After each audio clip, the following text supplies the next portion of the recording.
So welcome everybody, and today we're going to hear about Chelas and Mediums. And let me share my screen. And so this is the beautiful flyer that Maria put together for this one here. And interesting about how there's two climbers there. The person can speculate about which one's the teacher and which one's the Chela, I suppose. And I will just give you some preliminary remarks about this topic, about chelas and mediums, and then we'll open the meeting up for Q&A and discussion. So in the theosophical life, where a person comes into theosophy, either they dive in and they take the plunge and they read a lot of books and come to a lot of meetings, or if they kind of ease into it slowly, eventually the student finds that they have to encounter kind of a middle realm. I have Jeff from Japan read us a passage from the Voice of the Silence. My apologies, Jeff. Yeah,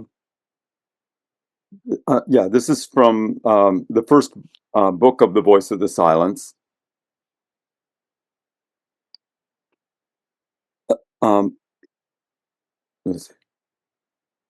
Three halls, O weary pilgrim, lead to the end of toils. 3 halls, O conqueror of Mara, will bring thee through 3 states into the 4th, and thence into the 7 worlds, the worlds of rest eternal. If thou wouldst learn their names, then hearken and remember. The name of the first hall is ignorance, avidya. It is the hall in which thou sawest the light, in which thou livest, and shalt die. The name of hall the second is the hall of learning. In it thy soul will find the blossoms of life, but under every flower a serpent coiled. The name of the third hall is wisdom, beyond which stretch the shoreless waters of Akshara, the indestructible fount of omniscience. And that if thou wouldst cross the first hall safely, let not thy mind mistake the fires of lust that burn therein for the sunlight of fire, of life. If thou wouldst cross the second safely, stop not the fragrance of its stupefying blossoms to inhale. If freed thou wouldst be from the karmic chains, seek not for thy guru in those myopic realms. The wise ones tarry not in pleasure grounds of senses. The wise ones heed not the sweet-tongued voices of illusion. Seek for him who is to give thee birth in the hall of wisdom, the hall which lies beyond, wherein all shadows are unknown, and where the light of truth shines with unfading glory. Thank you, Jeff, so much. It's beautiful. So there's 3 halls, and as the aspirant kind of is beginning to come out of the hall of ignorance, where one first discovered some kind of a direction that they want to pursue truth in, let's say it's theosophy, it could be anything, then eventually there is this kind of middle hall, this astral realm, and it's called the Hall of Learning. And that's what this topic is about. It's about the Hall of Learning and also about the Hall of Wisdom. And as the aspirant becomes more interested in turning within, they find that whether they like it or not, there are psychic experiences beginning to happen in their life, and they can be confusing. But Theosophy warns in the Voice of the Silence and in other places that this is not really where the highest wisdom is to be found. even though it's called the Hall of Learning. And the fundamental thing that is learned in the Hall of Learning is about oneself and about one's limitations and about one's ignorance, actually. And as soon as one has come to terms with one's own ajnana, as it says in the voice, one's own ignorance, then it doesn't just counsel to step away or step aside. It says to flee, as Jeff just now read. Don't spend any more time than you have to there. But there is a place that's recommended to flee towards, in the direction of, and that would be the Hall of Wisdom. So there is wisdom, and there is a light there which shines with unfading glory. So today we'll take a look at some of these experiences and try and get to the fundamentals of what they're about. The student doesn't know that much about mediums, and actually, let's face it, we all have some mediumistic tendencies, whether we like it or not, and we all have some tendencies towards Chelaship, whether we remember it or not.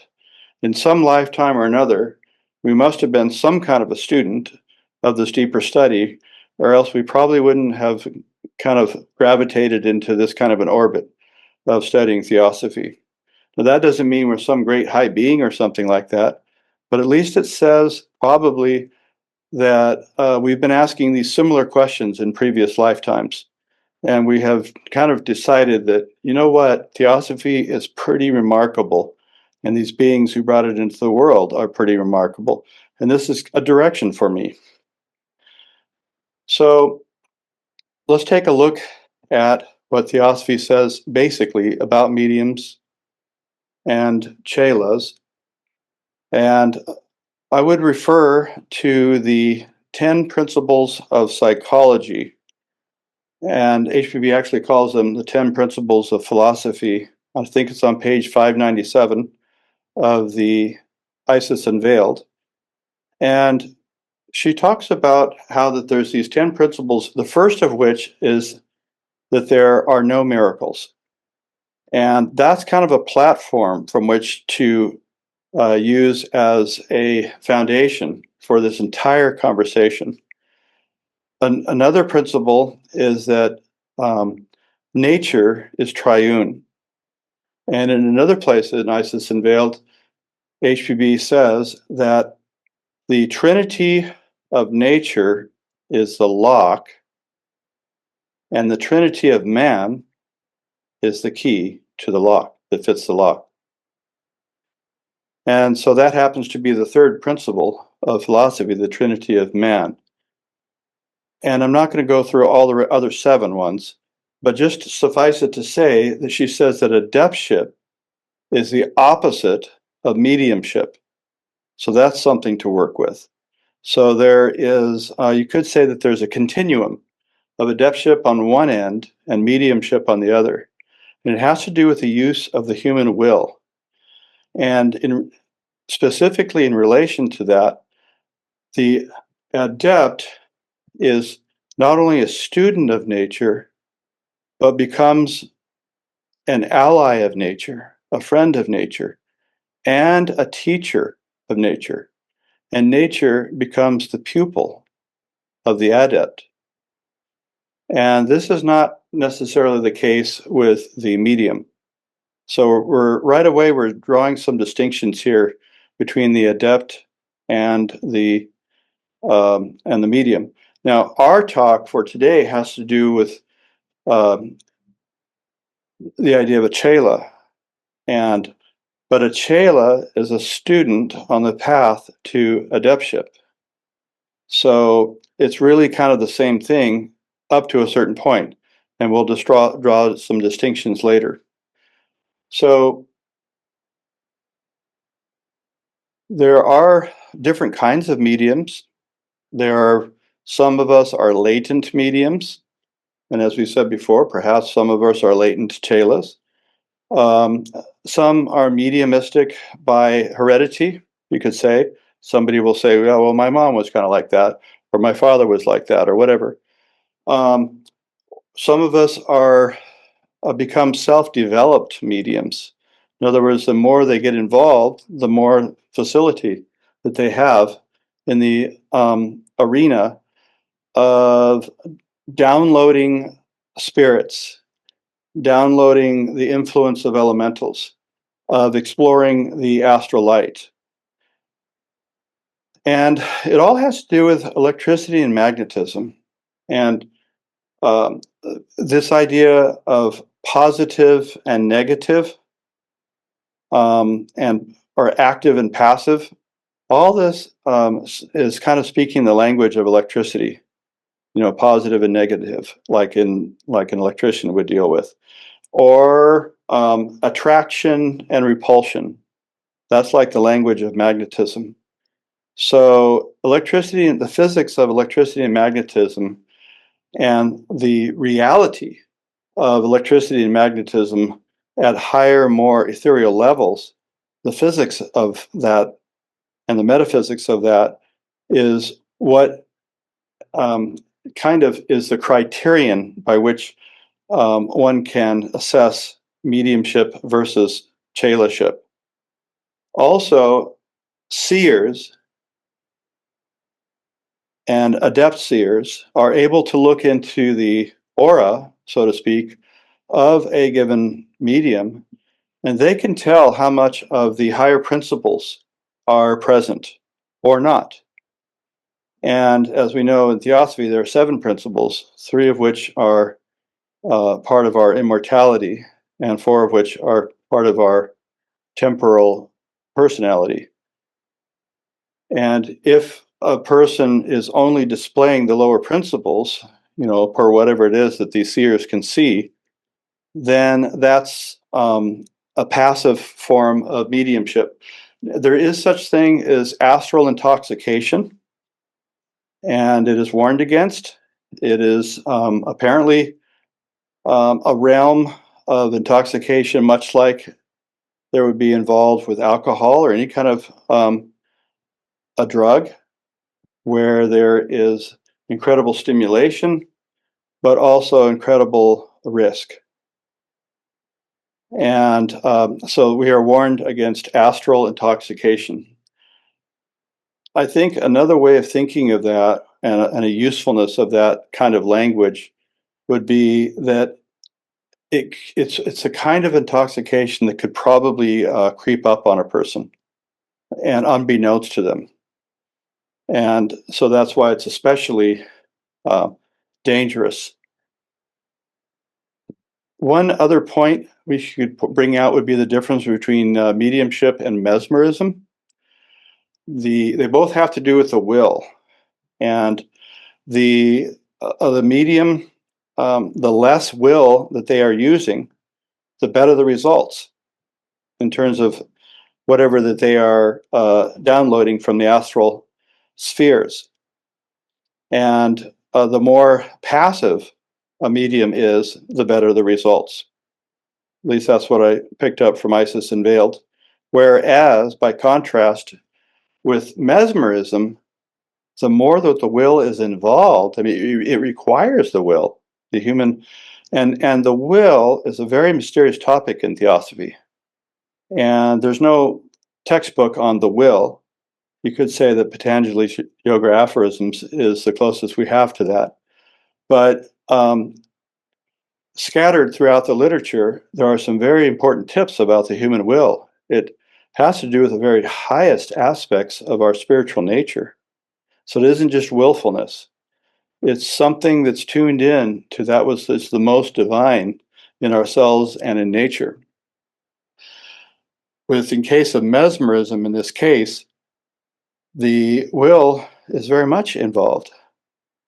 So again, the theoretical seer, if they were looking into a mesmerist, they'd see something quite different than they would if they were looking into the case of a medium.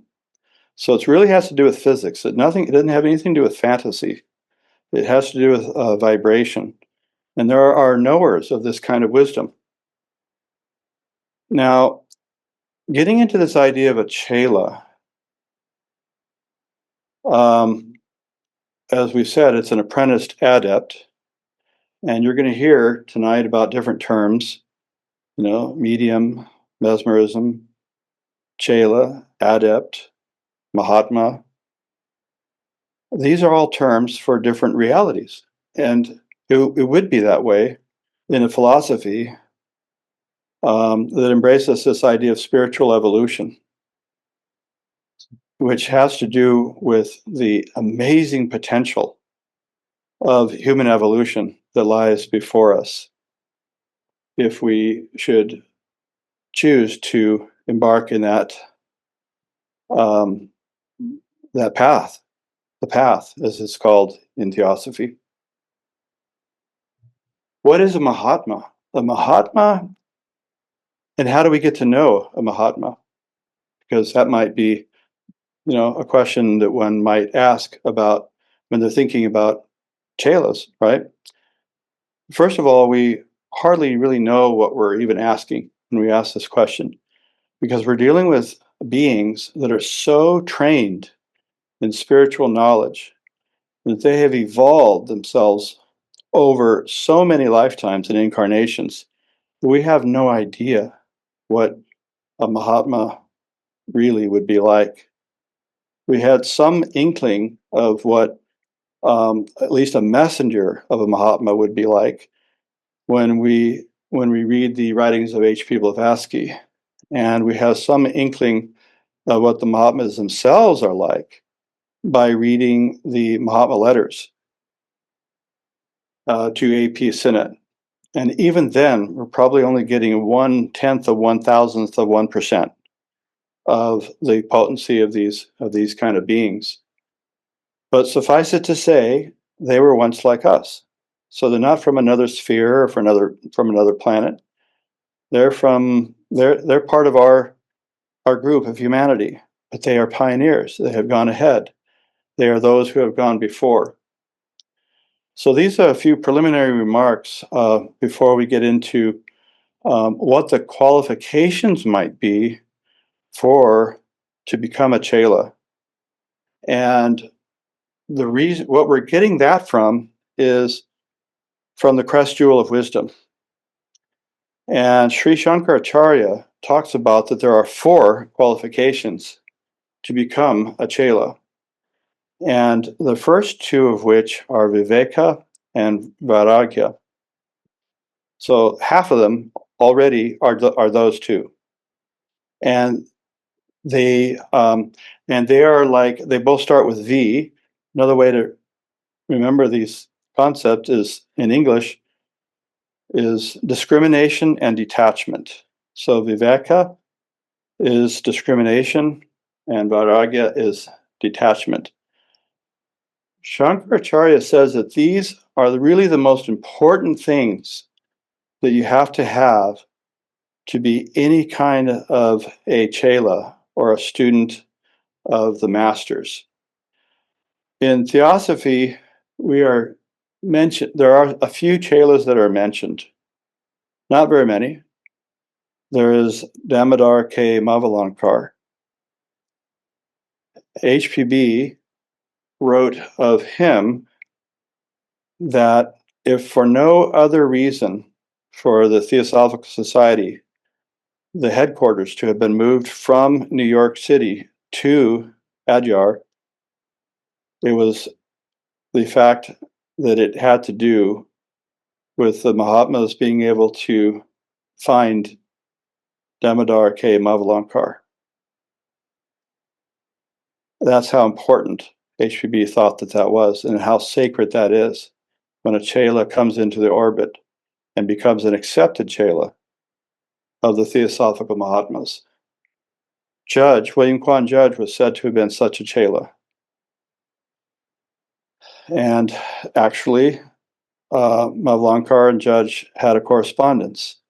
And we'll get into that later, the relationships between one chela and another. The fraternity, the bonds.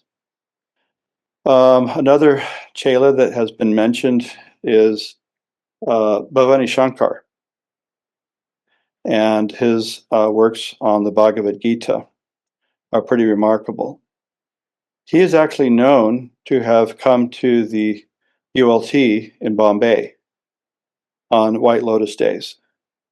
Can you imagine sitting in a lodge and you're getting ready for a White Lotus Day meeting, and Bhavati Shankar sits down next to you? There are other ones there are female chelas that Judge writes about. There are a myriad different kind. One other thing about chelas is that they don't have to be all of the same uh, ray, you could say, uh, of vibratory rate exactly, and that these great beings, these Mahatmas, are capable of teaching different chelas from different systems in their system, but it's the same guru.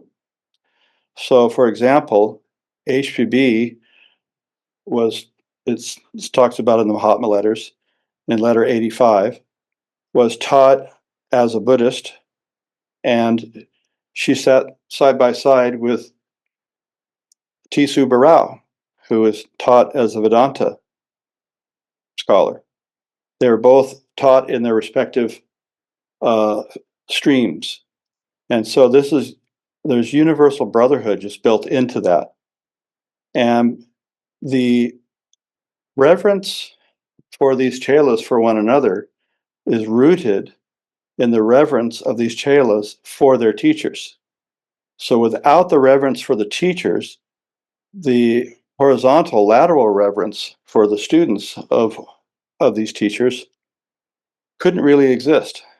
So there's an efflux, a light of the logos, and a divine love between these chelas and their teachers, and between one another. Now, getting back to the four qualifications that Shankaracharya talks about, in the life of a chela, viveka, discrimination, is absolutely crucial. Now, we just now in the Aquarian series, in this almanac that was brilliantly designed by Raghavan Iyer, the whole year for 2025 had to do with discrimination. In other words, the first talk of the year is on um, the lamp of spiritual discrimination, which is a phrase in, I believe, chapter 10 of the Bhagavad Gita. And so at all of the talks, one way or another, explored this idea of discernment and discrimination, being able to tell the difference between the psychic and the noetic, and so forth. And matter of fact, we had 6 different talks on noetic, different things. The most recent of which was noetic devotion, and before that there was noetic discipline. Before that, noetic action and noetic psychology. I think I'm missing one. And then ultimately is noetic metaphysics. So it all starts with noetic metaphysics, and that's what Shankaracharya is most interested in here with this idea of viveka, because unless you can tell the difference between the eternal and the evanescent, you're going to have a really hard time with the deeper side of theosophy or any esoteric system. Unless you can tell the difference between that which is eternal and that which is evanescent, which is indestructible and which is temporary, then you're always going to be on quicksand, really, metaphysically. And so that's why it's so important. One step in this direction is the recognition of law and the ubiquitous nature of law.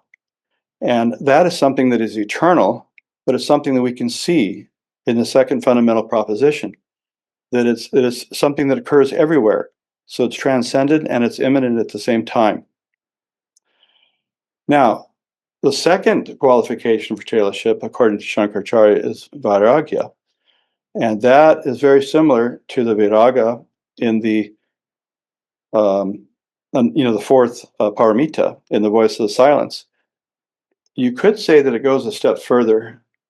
It takes you into the realm of having a sense of critical distance, objectivity regarding one's relationship to the fruits of spiritual endeavor. So it's kind of a focusing in on how the student is in relationship to the fruits of spiritual endeavor. Am I proud about whatever spiritual progress am I making? Or that somebody told me about, or somebody gave me a compliment. That is a different kind of vairagya, because it has to be a complete indifference to what people think of one. It's a realm of individuation where really it's all about vibration and it's all about service. And it has nothing to do with where a person is. If a person thinks about where they are on the path too much, then that's getting paralyzed. That's like looking backwards, really. It's because where am I? Well, I'm comparing it to something in the past. And so there's nothing more paralyzing than looking backwards. So, and what's really important here is the relationship between viveka and vairagya. It's really difficult to have spiritual discrimination if a person is attached to the fruits of action. And it's really difficult to have a sense of detachment without spiritual discrimination. So that's why these two are together. So there is a third qualification for Chelaship, according to Shankaracharya, and it happens to be 6 things. So this third thing is 6 things. And the 6 things are the 6 glorious virtues. And Robert Crosby talks about the 6 glorious virtues in The Friendly Philosopher. And the first one is sama. And I'm going to kind of describe them more in terms of the pressed jewel of wisdom version of them, because they're slightly different. But I'm going to be tapping into Crosby as well. The first glorious virtue is sama, and that can be defined as quietude and calmness, non-anxiety about the path. It's so easy when a person embarks on anything to do with the spiritual life to get spun up in anxiety, worried about where they are on the path, worried about what other people think of them. So it's a calmness. And William Quan Judge, apparently the last words that he even said while he was dying or before he was dying, he said there should be calmness. Then he says, hold fast, go slow. So we're told how fast to go on the path, slow. And that's kind of one of the differences really between mediumship and Chelaship, from what the student understands, is that with mediumship, you're getting fast results because you're able to get into this so-called spiritual realm, the realm of the astral, quickly. Whereas in reality, it's going nowhere fast because it's not deeply rooted in the highest, most spiritual dimensions of nature and what the human being really is, the immortal aspect. And that's what Chelaship is actually rooted in. So calmness, that's the sama. Then there's Dhamma, and that's the control of the mind. And it's also the control of the heart and the control of the emotions.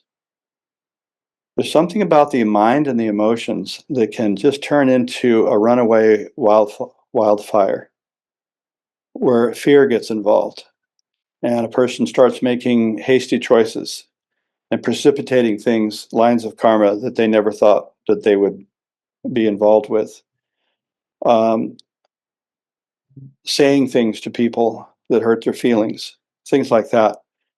And it talks about in the Bhagavad Gita and also in the Voice of Silence, it talks about there's a steady flame in the heart that we need to tend the flame and to protect it, to keep it out of the wind, so that the jet doesn't flicker like a candle with a jet, and it doesn't flicker, because that flickering jet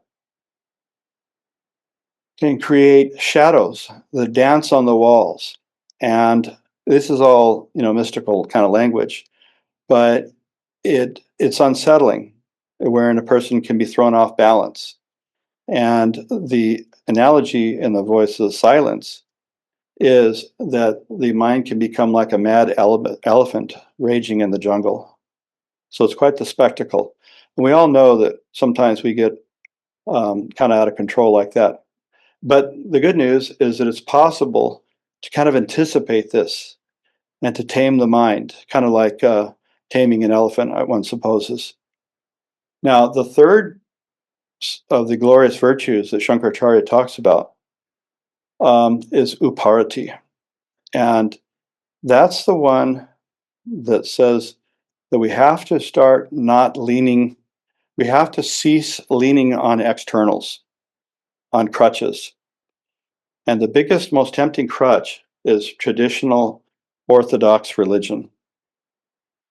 So at some point, a person has to renounce attachment to orthodoxy, renounce the familiarity of rituals. Because the Chela has begun to live the inner life. There's actually a quote in the almanac from Jane Austen, whose birthday is Tuesday, apparently. She writes, "Oh, look into your own heart, because who looks outside dreams, but who looks inside awakes." So this is the path of returning home to the source of not only one's own life, but the source of all of life. So, and it's the path of awakening to, these higher planes, these authentically higher planes. So that's what uparati seems to be about, is this idea of, before, a person was on a path of poverty, which is going out, but then there's the path of nivriti, which is going home, returning inward. And then another glorious virtue, the fourth, is titiksha, which has to do with spiritual endurance.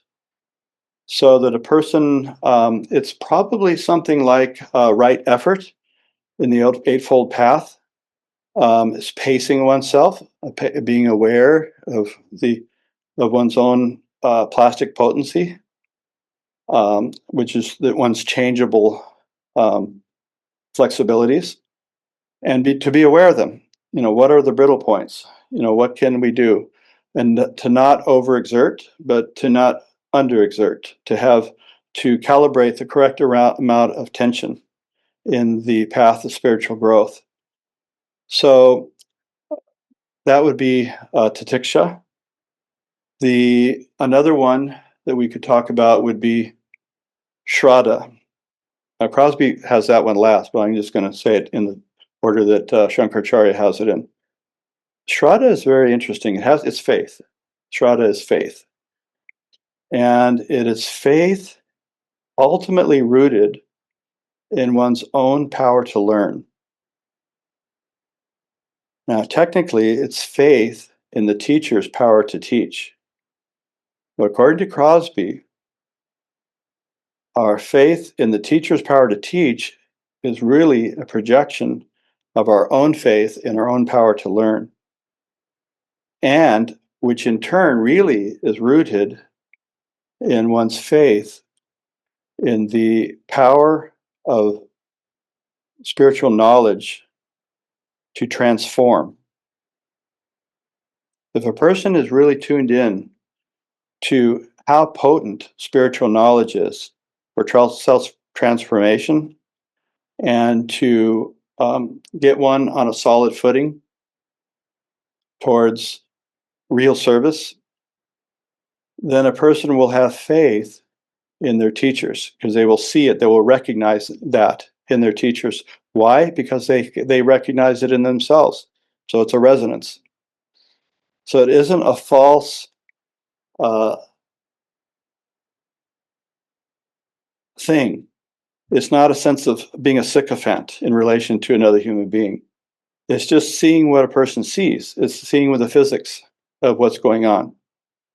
Then finally, there is the sixth glorious virtue, the Shankaracharya includes, and he's talking about samadhana, and that's being constitutionally incapable of deviating from the right path, which is very much like the idea of becoming the path in the voice of the silence, which in turn, if you look at the adjacent verses, right after it says that talks about becoming the path, it talks about becoming in tune with compassion, not letting the sun dry out a tear on another before thyself hast wiped it away, before thyself has done something about the pain.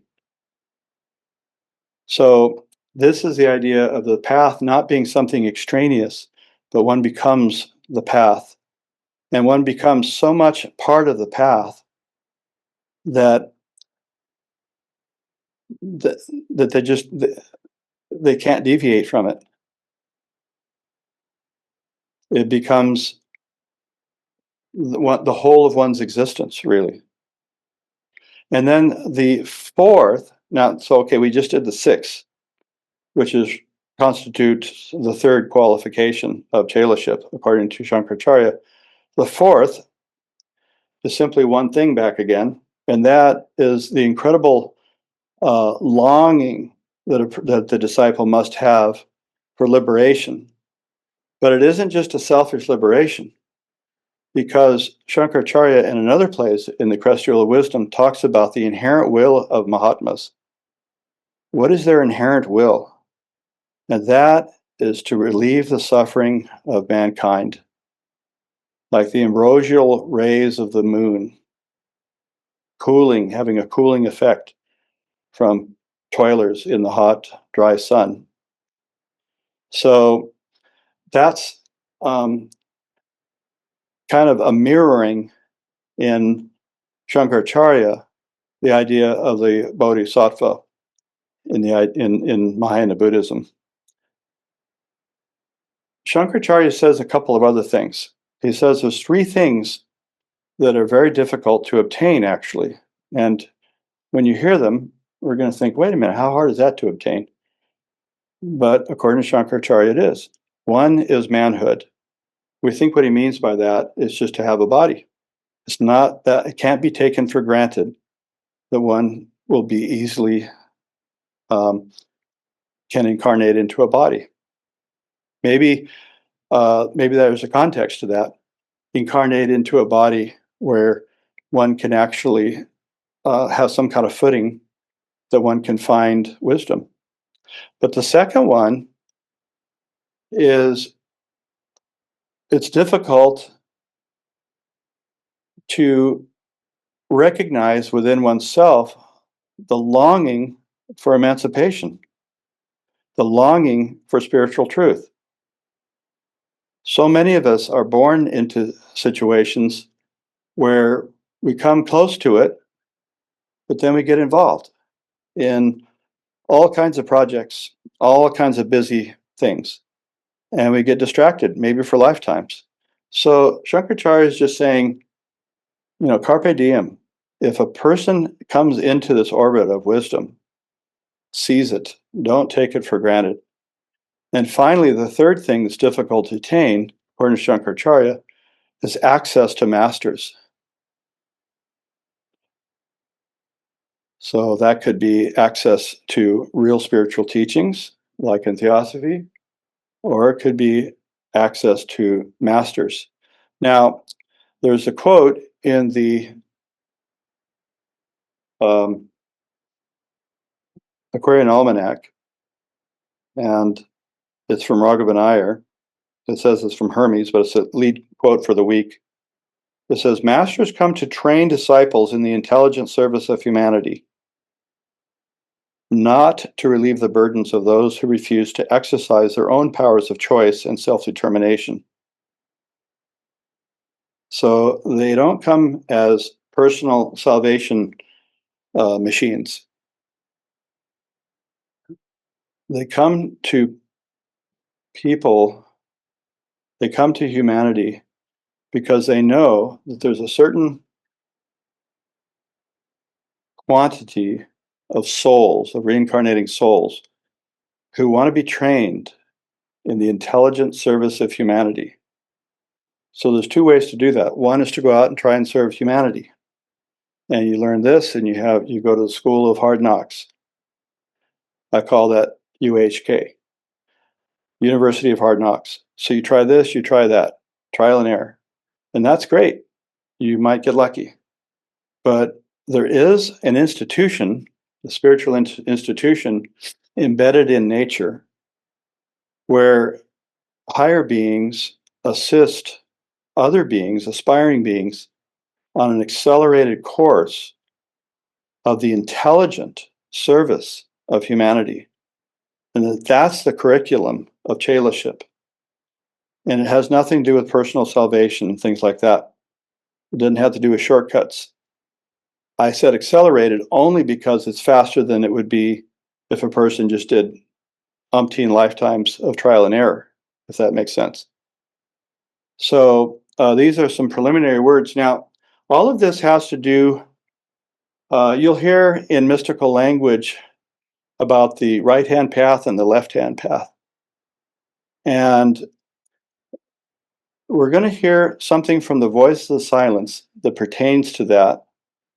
And then we'll hear something, we'll hear Shobha, who has this wonderful reading voice, read us a story from the Book of Images, which is a book that is around a lot of the ULT lodges. And it is a prominent student in the 40s, I think, 30s and 40s, who was in the ULT in LA, used a pen name of Don Gargia. And he composed, I don't know, 20 or 30 of these mystical stories. And the one we're going to hear about is the Maya of Imri. And you'll see in both the voice of silence reading and in the Maya of Imri the potency of the hand of the teacher. Somehow the teacher, just the symbolism of the hand, just like that, points the way, and somehow the disciple is so tuned in that they're able to see the truth. Something to kind of meditate about. That's all I can say about that. So, Jeff, do you mind reading that short passage from the voice, please? Yeah, sure. This is from the third fragment, the seven portals. Look on. What seest thou before thine eye, O aspirant to godlike wisdom? The cloak of darkness is upon the deep of matter. Within its folds I struggle. Beneath my gaze, it deepens, Lord. It is dispelled beneath the waving of thy hand. A shadow moveth, creeping like the stretching serpent coils. It grows, swells out, and disappears in darkness. It is the shadow of thyself outside the path, cast on the darkness of thy sins. Yea, Lord, I see the path, its foot in mire, its summits lost in glorious light nirvanic, and now I see the ever-narrowing portals on the hard and thorny way to Jnana. Thank you, Jeff. Now Shobha will read us a story called the Maya of Imri. Thank you. The Maya of Imri. Imri, following the path, entered the fog of bewilderment. This is always a place where two roads meet. One road seemed the most inviting. It stretched away, smooth and fair, mounting evenly to brilliant skies. And at the summit line he could vision, glorified, Imri jeweled with light, beacon of guidance for the multitudes of men. This was the reflection of the Imri of dreams cast upon the screen of time, and is caused by the light of the soul being broken and scattered by the myriads of desires in the heart. Imri did not know this. Full of zeal to be of service to all souls, his haze was turned outward, thinking other souls separate from himself. The traitors of delusion that ensnare the steps of men were known to him. He had watched them snare others and was constantly warning against them, pointing all men to the path of the one self. But since there is no separateness at all, these traitors of delusion were also in the heart of Imri, making merry in the fire of Imri's devotion. This Imri did not know. Only those who are awake in the self know this. To those who dream, the dream path is the real. Fair and full to them is the dream path, while the path of the real seems like a troubled dream. Imri spoke to his preceptor, whose steps were moderated to his own. This is the path. And Imri turned to the left. When Imri had so chosen and entered the path, the Guru walked behind him. After a time, this was observed by Imri. Master, how is this? In the beginning, when I first found you, it was you who walked before. Then I remember for a time we walked side by side. Now, though the way is fair and broad, your steps lag and it is I who lead. This path is of thy choosing, not mine. I but go with thee a little way. Is not this the path of the self? All paths are the path of the self, replied the preceptor. The self in each chooses its own path. There is no other way. Imri was troubled and reproved his preceptor. I do not understand you. These are dark sayings. You, who are my preceptor, should enlighten me. I desire only to learn. This is the path of learning, answered the Guru, not answering Imri's reproach. Imri was vexed in his heart, thinking the Guru was devoid of sympathy, or weary of journeying, or perhaps had misunderstood him. He said to himself that those who are devoid of sympathy grow weary, and that weariness and lack of sympathy make one misunderstand. He felt forgiveness for the preceptor. Vexation left his heart, and he turned sympathetically to the Guru to speak kindly words. But the preceptor seemed a great way off. So Imri waited till his preceptor should draw near again.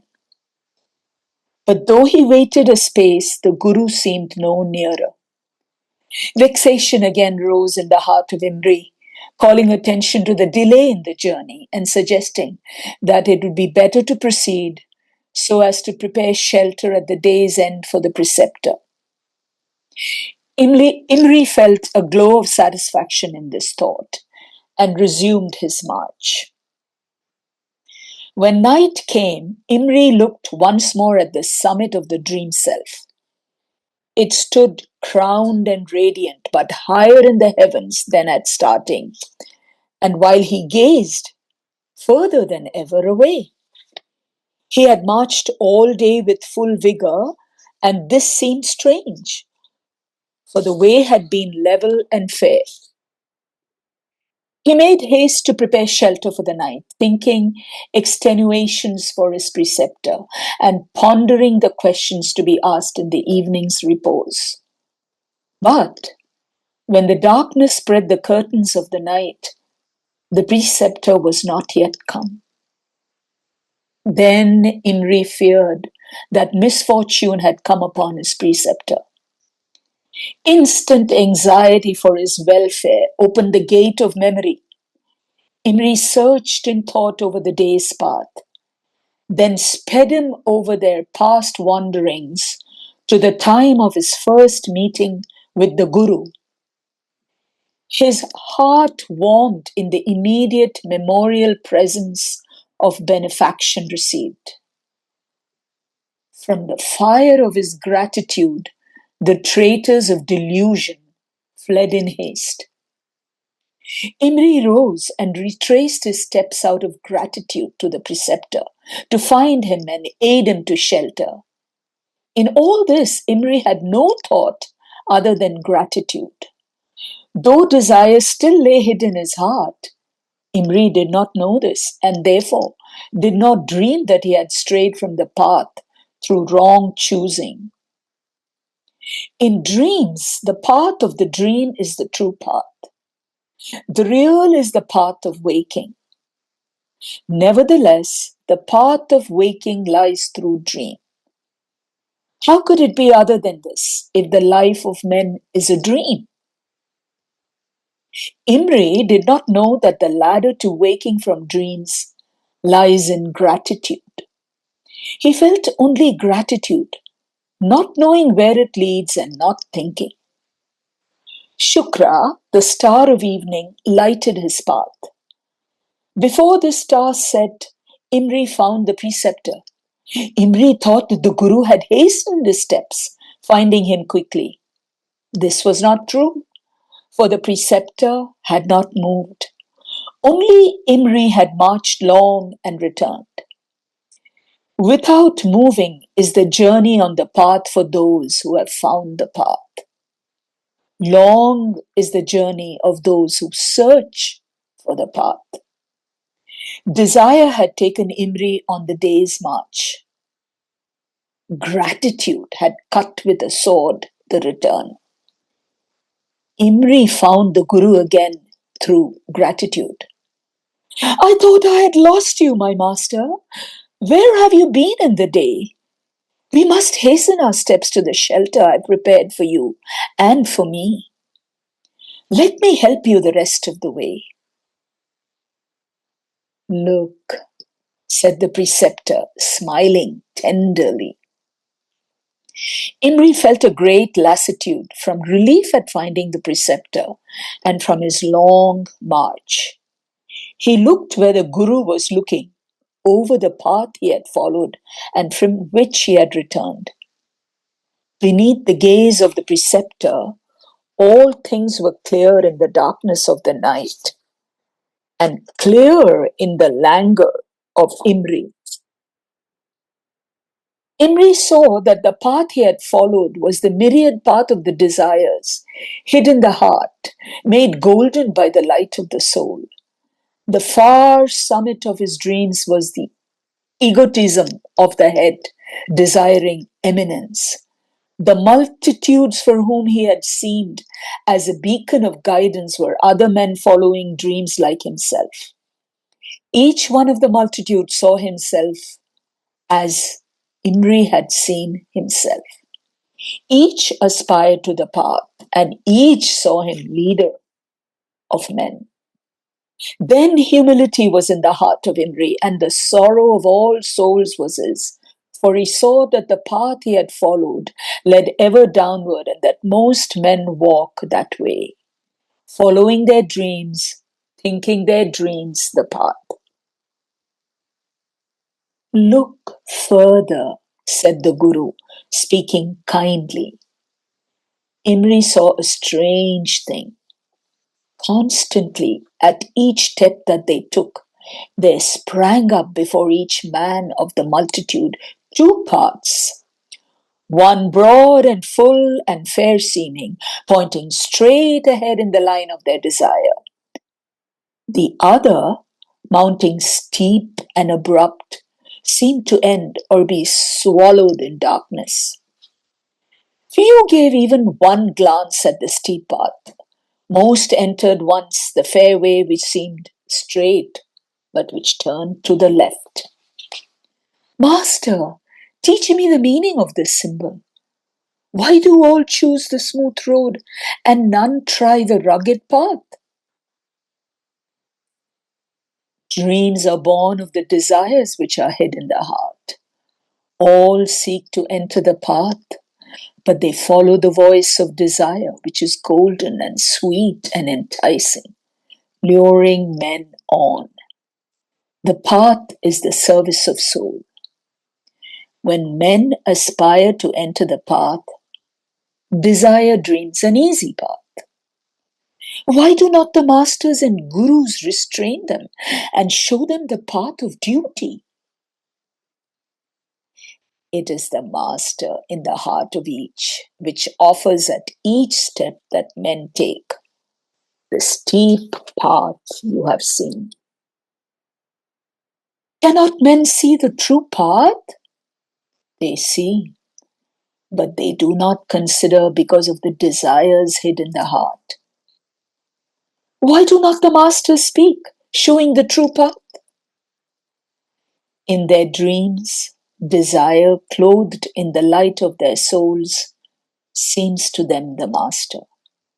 And the voice of the Guru seems but a dream hard and unfeeling. Can nothing be done to awaken these souls wrapped in the images of desire? In their dreams, they choose always the road that seems fair and smooth. But the myriad desires bruise their feet. Then they consider and listen. Ah, said Imri, even as I was bruised and came to thee, my preceptor, in the beginning. I was with you always, answered the Guru. For whatever the path taken by mankind, that path is mine. Thank you. Thank you, Shobha. You are quite the thespian. Wonderful. Thank you very much. Desiree, I know I had texted you, but I don't want to put you on the spot. Are you up for doing a little bit of sharing for the last 10 minutes or so? And if not, that's fine. Yeah, I'm here. Hold on just a second. Let me get my video up. There you go. Am I up? Let me see where I'm at.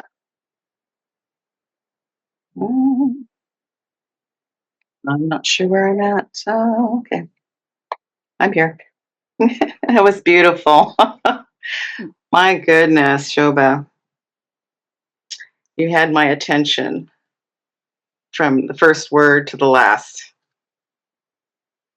So, so beautiful.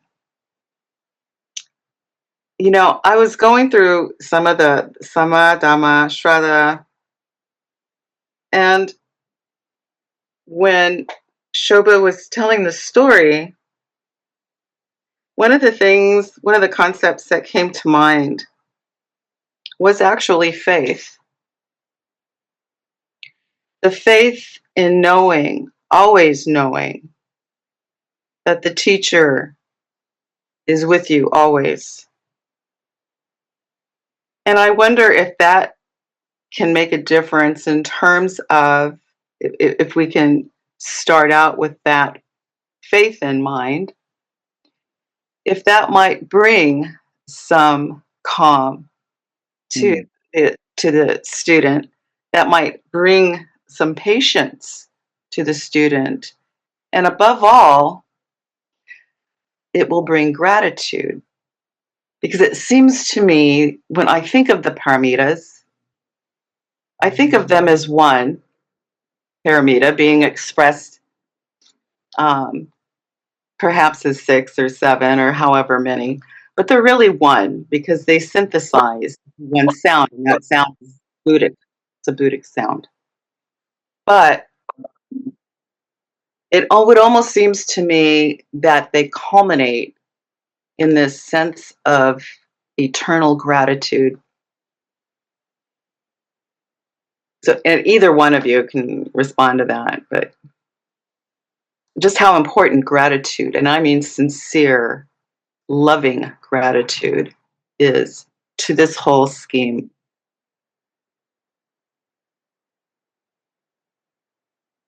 I think we're just basking in the light of your words, Desiree. It's beautiful. I agree 100%.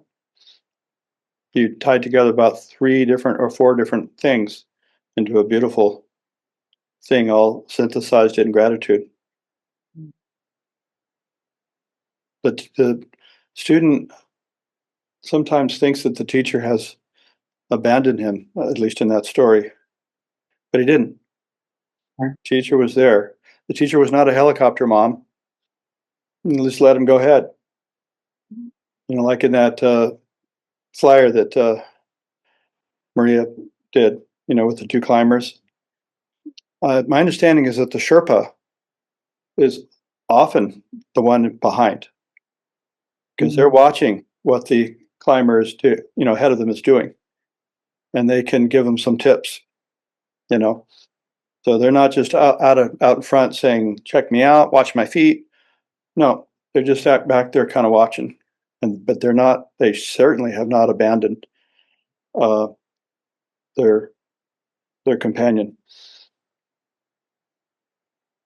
It's so often that we may feel abandoned, Mm. but I think the true faith lies in always knowing that you're never alone, ever.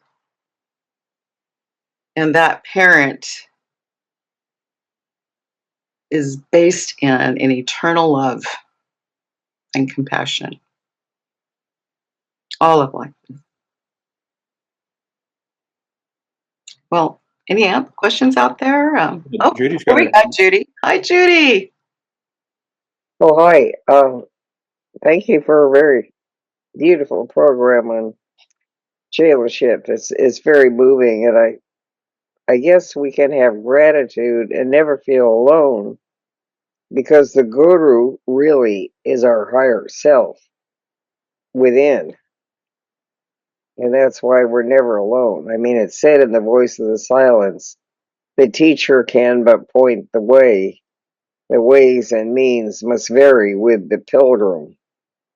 So even though we have perhaps known some elder brothers who were more advanced than we and who have given us a great deal. Once we travel on alone, except for the higher self, who is always with us and helping us. And I find personally, I have never once asked for help that I haven't been given it if I've tried to understand it. But I mean, everybody gets off sometimes, and when one thinks back on life, one thinks, how could I have been so foolish at times? But really, it has got to be that which is within, which is what the voice of the silence appeals to, not to some sort of external guru. I mean, I know all sorts of people who claim that they get letters from the masters, or that they're psychic, or they're going to be superior to others, or there are all kinds of trips out there, or that masters come out of Mount Shasta and come down and address groups. So I've heard all kinds of things, but really, they're not the path as the voice of the silence teaches it. So I think you people did a good job in really articulating that. Thank you. Hi. Thank you. Thank you too, Judy. Hey, Jeff. Yeah, yeah. Hi, what beautiful thoughts you shared, Desiree. And I recalled that when HBB was on a ship going to Europe after all the problems in India, um, the guy who wrote the Elixir of Life, his ghost, so to speak, came after her and was tormenting her, and he's saying, "Yeah, you're going to be totally alone. Nobody's going to, support you," because she'd just gone through a very difficult experience in in India where the people that she thought would support her didn't come through. And it's that's why I think looking at the life of HBB is so valuable for all of us. So I think all of us are vulnerable to a feeling of loneliness or solitude or isolation, potentially. And I think just as you're saying, gratitude and joy are the antidote for that feeling, which naturally wells up. I think we're in all over the world. We're in societies where people feel more isolated now for a lot of reasons, and it's sort of a spur for us to turn to that higher self or the higher reality that is always with us. So thanks a lot, and thanks for the beautiful reading, Shobha. And Shova. Yeah. Thank you. Thank you, Jeff. Yeah, it was beautiful what you said, Desiree. I mean, you kind of summed it up. I was thinking about what, Jonathan, you talked about, the desire for emancipation. The word in Sanskrit is mumukshutva, and it actually means love. Mm. It also means the two parts. It's talking about the two parts. It's not in a footnote in the in Mohini Chatterjee's rendition of the Viveka Chudamani, the Crest Jewel of Wisdom. He states there that a master of wisdom has translated this word as love. It is less a desire and more the will to be one with God, not to escape from weariness and suffering, but because of deep love, which brings us to the two paths, right? Is it the path of liberation or the path of renunciation, right? And it's very interesting to see that Shankaracharya talking about that. The desire for emancipation is not for me, but to serve everyone. The love that Desiree talked about. The gratitude also, it's part of the gratitude. It's beautiful. Yes. David. Yeah. Yeah, I was thinking it's interesting actually. One of our devotional books that I don't think was really mentioned tonight deals really directly in a little bit different way. It speaks of the rules of the path, which is, of course, Light on the Path, the book Light on the Path.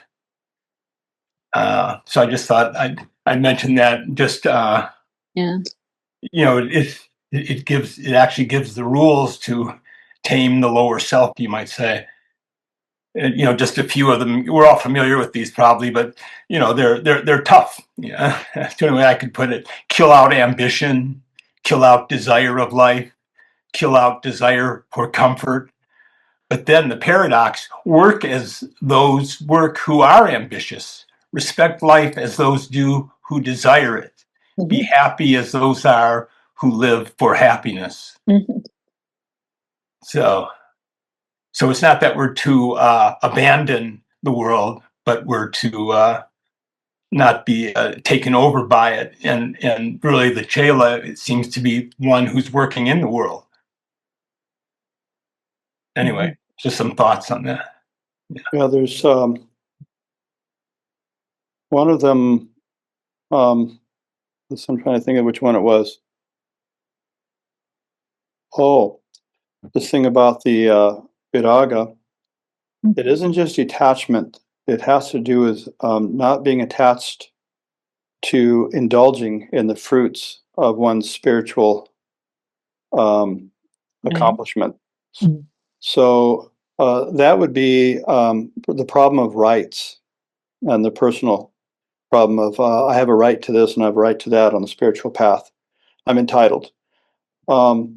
So it would be because that's in the Light on the Path. It talks about that's actually a very toxic thing for the aspirant to think of individual rights. As a matter of fact, it even talks about an annual ceremony wherein the candidate or the disciple or whatever is asked to completely renounce all mechanisms of self-defense And even in the Pythagorean school, there's the idea that the newbies can off and on be subjected to challenging statements from either elders or co-disciples.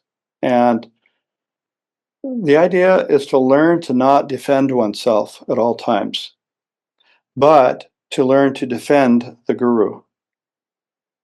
In other words, the office of the initiate is not self-defense, apparently. And HPB was not big on defending herself, but Judge was big on defending her. That was his job. It's the job of the disciples and the co-disciples to defend one another, and not put up with slander, you know. And there's seems that people have done a pretty good job of that, actually, in terms of defending HPB. But another thing that the Light in the Path talks about is, like your rules, the rules, talks about the capability to speak in a way that is harsh, in a way that can hurt people. And such a person is not even allowed in the presence of masters, apparently. But the thing is it's not that the masters are worried about having their feelings hurt. Instead, it's that the karma that is generated by a student that raises their voice or insists on their rights or says that I'm being used and abused or whatever, probably takes, lifetimes to get over that. So that's why that's a protection from the disciple, or they're not even allowed to speak harshly in the presence of masters. So there's so much compassion even in the rules. The rules, it's just what Desiree was talking about. Compassion, the efflux of compassion just filters through all of this, even though the rules seem to be stern and harsh.